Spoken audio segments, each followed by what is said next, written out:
Finally, on for you, I mean, it'd be great to see you back in management next season, somewhere, wherever that may be.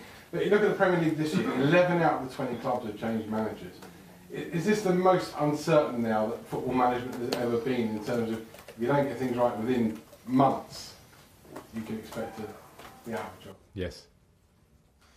Is that No, I think the stat that you rolled off says it, doesn't it? I think, is that a record? I presume it's a record. So I think, you know, there are understandable factors to it in terms of the brand of the Premier League and what it means to teams to stay in there. So I think it's viewed that differently now. If the first person that receives the blame, if you want to put it that way, is the coach, and if you understand that when you go into these jobs, then that's probably a good thing to understand it.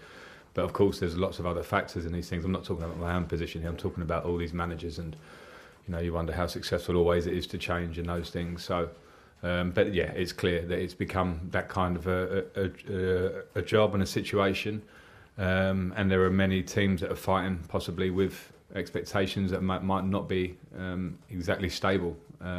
So that bit is hard, and we're in a very reactionary world anyway. So I think in years gone by, the reaction of 1, 2, 3 defeats or whatever it might be would have been different. Now we have this sort of explosion very quickly, and I think you just have to understand that when you're doing this job.